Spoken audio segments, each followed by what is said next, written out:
Devastating flooding in Kentucky, where the state's governor says at least 30 people, including 4 children, have died, and hundreds more are still unaccounted for.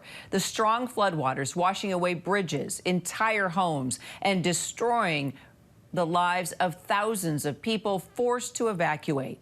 ABC News' Mola Lenghi joins me now live from Hindman, where he has been since the very beginning. Mola, you have talked about Kentucky's governor saying now that hundreds of people are still unaccounted for. What do you know about search and rescue efforts happening right now?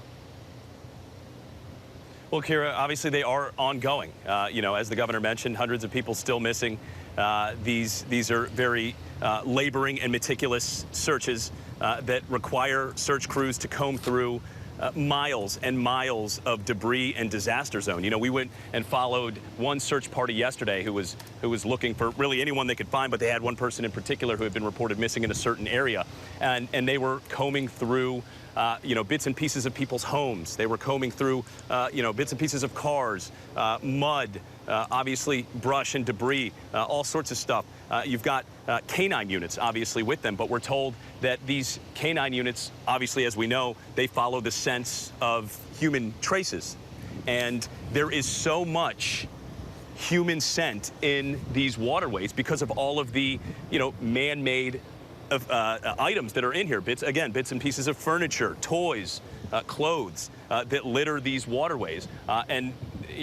Certainly, to put it more grim, there were a lot of people in these waterways. Some people floating around, some survivors, obviously many deceased. So the dogs, the canine dogs, are following all of those traces. That is really making this a complicated effort. So this is a process that will likely go on for, as the governor has put it, many weeks, if not months, as they continue these searches. And, give us a sense of where exactly you are, what's around you. Feel free to sort of give us a show and tell so we can see exactly what you're dealing with there, Mola, and talk about the hundreds of people that have now been displaced or sheltered at parks, I understand. Tell us more about that as well.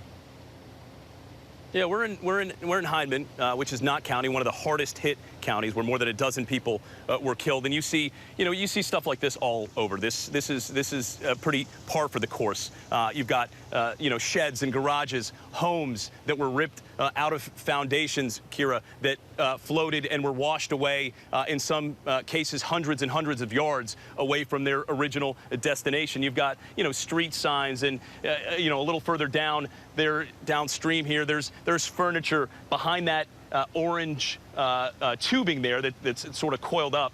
There's a vehicle underneath there. We actually have some GoPro footage of that, and you will see vehicles littered up and down these waterways throughout the entire disaster zone, which is a huge disaster zone, by the way.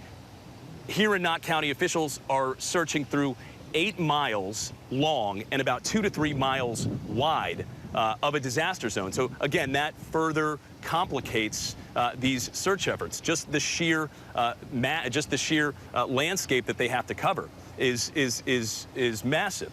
As they continue these searches, again, it's still a lot of ground that they have to cover, Kira. So for those that have survived, do you think they're doing a pretty good job about just finding places for them to eat, sleep, even as many of them are still looking for loved ones, Mola? Yeah, these are resilient communities. They are communities that lean into neighborhood relationships and friendships and family. So, as they'll tell you, they don't wait around for government help. They don't wait around for the county to step in or for FEMA to show up. So a lot of folks are taking care of each other. But yes, these shelters, of course, are needed for some folks, and they are using them. They are accessing them. The governor has said that they will be available for as long as they are needed. But the plan moving forward really follows the disaster blueprint, which is to provide temporary shelter and then wait for the insurance claims and for FEMA to show up to provide people with aid and assistance. But of course, as we know, and as folks around here will tell you, the insurance process for filing a claim, the FEMA process for filing a claim, waiting for government bureaucracy, that's something that requires a lot of patience. Right. Still thousands of people without power as well. Mola Lenghi been doing some great reporting there. Keep us updated. Thanks, Mola. Hi, everyone. George Stephanopoulos here. Thanks for checking out the ABC News YouTube channel. If you'd like to get more videos, show highlights, and watch live event coverage, click on the right over here to subscribe to our channel. And don't forget to download the ABC News app for breaking news alerts. Thanks for watching.